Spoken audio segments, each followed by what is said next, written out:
When billions share it, the algorithm bangs on the door of the bubble. Repeat after me.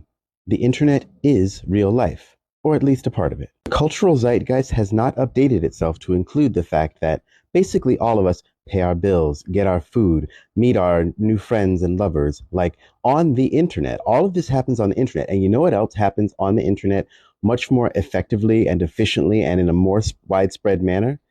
Activism. I am not saying that it needs to supplant all other types of activism, but what I am saying is that we need to stop denigrating it. Stop saying stuff like online activism doesn't count.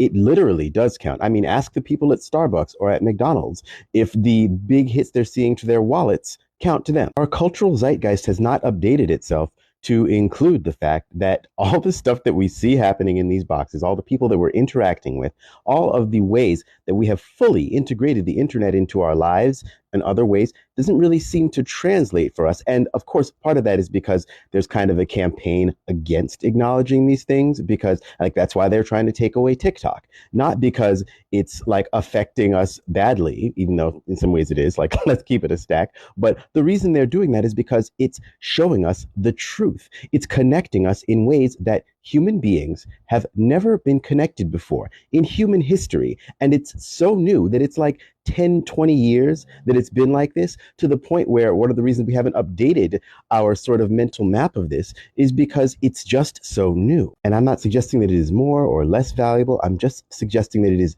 just as valuable at very least. I'm a content creator, so obviously I see it. But like for those of you who are not, like think about how many followers you have online, and think about if you have that many people in your like personal Rolodex. Not that Rolodexes are a thing anymore, but you know what I mean. In your personal address book, could you reach that many people? Could you, if you emailed everybody on your email contact list, could you reach that many people? We'll always push back on the use of the terms online versus IRL because the internet is very much part of IRL, and we acknowledge that in so many other ways in our lives, but not in terms of activism and change making. And I'll be real with you, there's a little bit of ableism to it because we still kind of view like the most important activism as like people marching in the streets or like and throwing Molotov cocktails and that kind of thing. And yes, that is all important. But now we have another method that not only is more inclusive, but is arguably more effective and has a bigger reach because of its connection to these algorithms. I've said this before, like metaphorically, the internet is the collective unconscious made flesh, made into something that we can actually grasp and interact with. And all of us are just hearing the voices of our parents, grandparents, whatever, you know, sort of boomer mindset. And I don't mean every boomer's the same, you know what I mean? Internet is new to the human animal. And some people are still disdainful of it because they still have this sort of ableist like mindset that like you have to go out into the street and do the thing and you have to be able-bodied and stand out in front, and that's the only thing that really matters. And not only is that not true, but you're also not considering that there's so many people who can't or don't want to, for whatever reason, be standing out in the front where they could get jacked up by 12. Most of our lives are just like trying to get by. And so we couldn't even spend as much time in meat space doing the activism we would like to if we wanted to, because our lives are just not like built that way because of how the overculture wants it. And they hate that we have a way to, with like minimal physical effort, to reach that many people. Let's be real with ourselves. A lot of people use the excuse of like, well, I don't use the internet like that. I don't use my social media like that. I don't do politics in my social media. And that's just excuses. You have all those people on your social media so that you can reach them.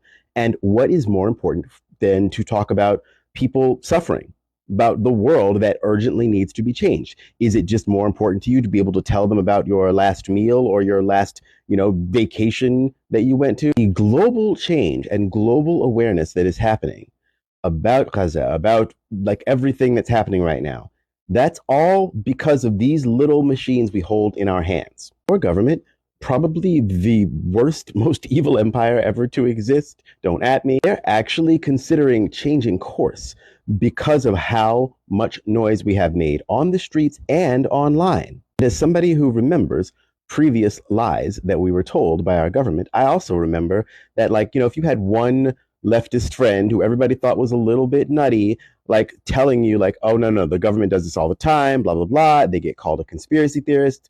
Nobody listens to them and the wheels keep spinning. But now you can, in seconds, right? And because it's physically easier, people say that it's like not as valuable, which is, hello, that's ableism. But now you can just look and find a bunch of videos or a bunch of articles, a bunch of content of people telling you, no, actually, our government has done that millions of times. Reaching people and influencing them when they're not right in front of you is, I argue that it is actually easier and in some ways much better, because ego is less of a factor when a person is consuming something in a place where they don't have to like worry about the social consequences or about like the, about how people will perceive them looking at or thinking a certain thing. They can just make the new changes all in their own mind and then go out into the world and act on that knowledge however they feel like, without the pressure of ego, without the pressure of like it being maybe, tense or conflictual. If we can use the internet to get all our meals and pay all our bills and do all the things that we need to do,